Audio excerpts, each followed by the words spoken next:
Hi everyone! Welcome to my channel and nandito ako ngayon sa aking maliit na kusina. Samahan niyo ako dito sa aking new home kung saan nga ako nakatira. So yan guys, magluluto ako ngayon kaya isama ko kayo sa aking munting kusina. Let's go!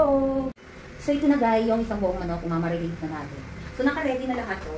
So yung gagawin ko na lang is reaction ng calamansi.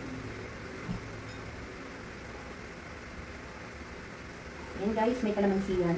Kailangan bakod natin. So, kailangan medyo dadamihan ko yung calamansi. Kasi gusto ko talaga nila masahang yung calamansi. Masarap. So, yan, madami-dami na. Of course, lalagyan natin ng paborito ng karamihan na magic sarap para mas lalong mapasarap yung ating luto for today. So, yan. Lagyan natin, hakaplasan na natin.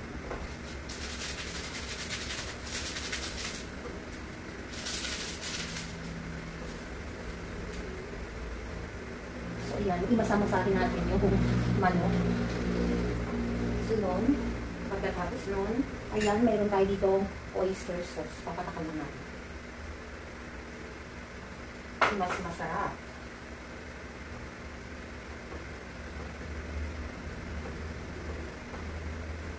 Ay, meron pa palang butter dito na kalimutan ko.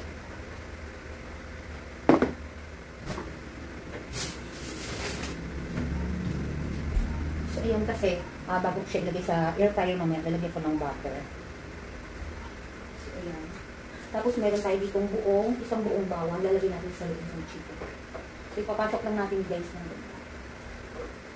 Tapos, meron tayo ditong white onions, meron din yung red. Kinat ko lang siya sa 4 kung bawat isang sibuyas. So, ayan. Lalagay din natin ito sa loob ng chicken para mabango siya mamaya pag naluluto siya. So, ayan.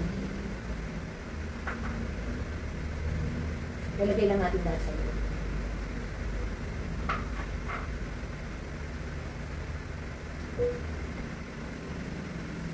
Ayan. Bago natin makalimutan, lalagyan din natin siya ng magic sarap sa loob para magkalasa din yung loob at lalagyan din natin siya ng oyster sa loob. Ayan. Pagkatapos nun, ayan, lalagyan natin siya ng lemongrass sa loob din. Papasok lang natin ito sa lumang lemongrass. Kailangan ipasok lang na ito sa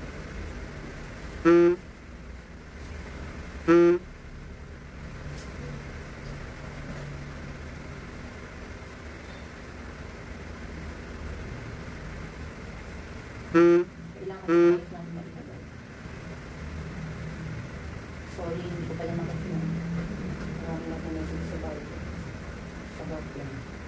So, yun siya guys. So, di ba ang laki ng chicken? Ayan. So, ibababad lang natin ito ng mga 30 minutes to 1 hour bago natin lalagay sa air fryer para magluto. So, ibabad lang muna natin ito. Pero bago po yan, of course, lalagyan ko siya ng ito, rosemary leaves. Ayan. Para super bango pag naluluto na. Ayan, nakaplasan lang natin yan. Huwag masyadong gadalihan at sobrang bango natin pag naluluto. So yun guys, ibabad lang muna natin ito. Step aside lang muna natin. Then mamaya update ko kayo pag ipapasok ko na siya sa air fryer. See you! Ika maghuhugas muna ako ng kamay. Okay, buko. So yun pala guys, may pa-back list tayo. May pa-bareback muna tayo ngayon ng muna.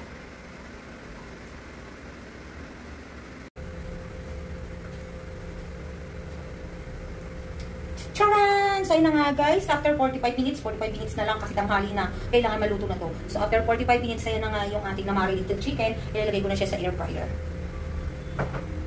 So, tingnan na natin. Makamapulot ang ating air fryer. So, ayan.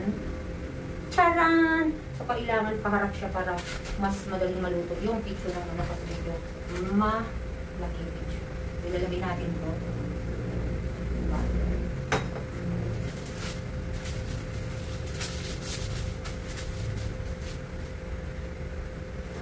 So, ayan itsura guys. Pagkatapos nito, ipasok na natin dito. So, tapos, set na natin ito ng sagad na yan. Charan! Ayan, ang sarap ng ulam natin.